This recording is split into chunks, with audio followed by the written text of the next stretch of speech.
منیر ہے یہ روشن دماغ ہے یہ روشن ضمیر ہے یہ ان کی وفائیں پیاری ان کی ادائیں پیاری ان کی ذکر حبیب نے تڑپا دیا۔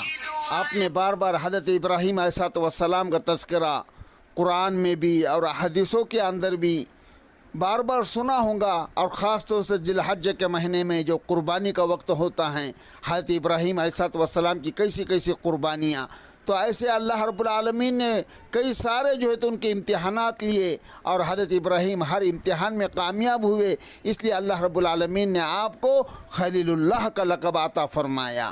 یہ خلیل اللہ کا معنی کیا ہے؟ اللہ کے دوست۔ ایک مرتبہ فرشتوں نے بھی اللہ سے عرض کیا، اے رب العالمین، حضرت ابراہیم میں ایسی کیا صفت ہیں کہ آپ نے ان کو خلیل اللہ کا لقب عطا فرمایا؟ اللہ رب العالمین نے فرمایا، جاؤ میرے دوست کے پاس جاؤ، میرے خلیل کے پاس جاؤ، اور جا کر میرا تذکرہ کرو، میرا ذکر کرو، دیکھو وہ میرے نام کی کیا قیمت لگاتا ہے۔ تو حضرت ابراہیم علیہ السلام ایک مرتبہ اپنی بکری کا ریوڑ چرا رہے تھے، ایک آدمی قریب سے گزرا، گزرتے ہوئے اس نے اللہ تعالیٰ کی شان میں یہ الفاظ ذرا بلند آواز سے کہیں، سبحان ذی الملک والملکوت، سبحان ذی العزت والعظمت والہیبت والقدرت والکبریاء والجبروت۔ جو 4 رکعت تراویح کے بعد میرے بھائیوں وہ اللہ کی بڑی شان اور کبریائی والی وہ دعا ہیں، تو بہرحال اس کے اندر اللہ کی بڑائی ہے، اللہ کی عزت ہے، اللہ کی قدرت ہے، اللہ کی بزرگی ہے۔ تو حضرت ابراہیم علیہ السلام نے جب اپنے محبوب حقیقی کی تعریف، یعنی اپنے اللہ کی تعریف اتنے پیارے الفاظ میں سنی تو دل مچل اٹھا۔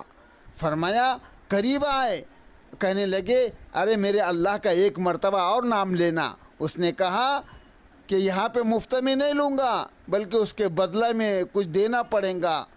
تو آپ نے فرمایا، ٹھیک ہے، اس میں سے آدھا ریوڑ لے لے، لیکن ایک مرتبہ میرے محبوب رب العالمین کا نام لے لے۔ اس نے 2 مرتبہ کہے، آپ کو اتنا مزہ آیا کہ بے قرار ہو گئے۔ فرمایا، اے بھائی، یہ الفاظ ایک مرتبہ پھر کہہ دیجئے۔ اس نے کہا، اب مجھے اس کے بدلے کیا دیں گے؟ فرمایا، جو آدھا مال بچا ہوا ہے وہ بھی لے لے۔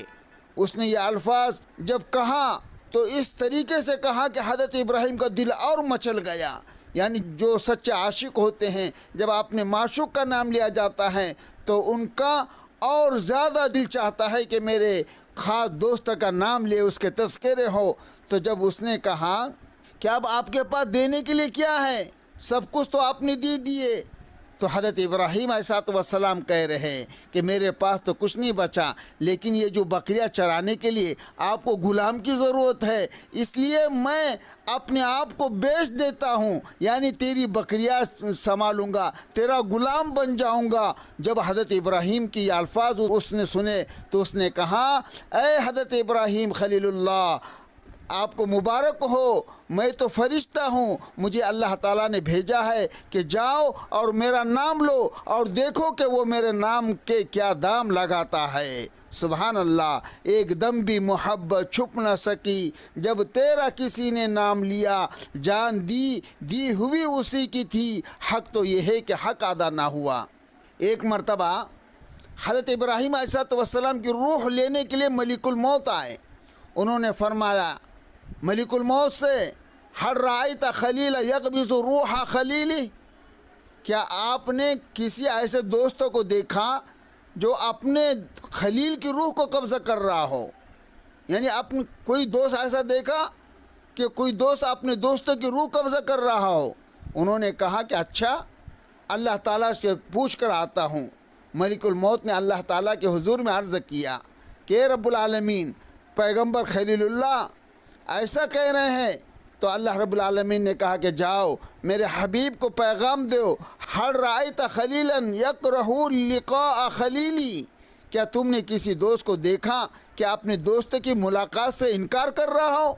تو جیسے ہی ان کو پتہ چلا کہ موت اللہ تعالیٰ کی ملاقات کا طریقہ ہے، کہنے لگے ملک الموت سے، جلدی کر روح کو قبضہ کر، مجھے اپنے مالک سے ملا دے۔ یہ تھی تمنا حضرت ابراہیم علیہ السلام کی کہ اب تو جلدی سے جلدی اپنے پیارے اللہ کے حضور پہنچیں اور ملاقات حبیب سے لطف اندوز ہوں۔ اسی لیے حدیث پاک میں فرمایا، حدیث قدسی ہے، الا قد اطال شوق الابرار الى لقائی وانا الیہم لاشد شوقا، ملاقات کر کہ میرے نیک لوگوں کا شوق میری ملاقات کے لیے بڑھ گیا اور میں ان کی ملاقات کے لیے ان سے بھی زیادہ مشتاق ہوں۔ یعنی اللہ رب العالمین سے ملاقات کے لیے جو اشتیاق اور محبت والے ہوتے ہیں تو اللہ فرماتے ہیں ان کو مجھ سے ملاقات کے لیے اتنی الفت اور اتنا شوق نہیں جتنا کہ میں ان سے ملاقات کا مشتاق ہوں۔ الفت میں جب مزہ ہے کہ ہو وہ بھی بے قرار، دونوں طرف آگ برابر لگی ہو، تب الفت میں اور محبت میں مزہ آتا ہے۔ اللہ رب العالمین اپنی سچی محبت ہمارے دلوں کے اندر پیدا فرمائے۔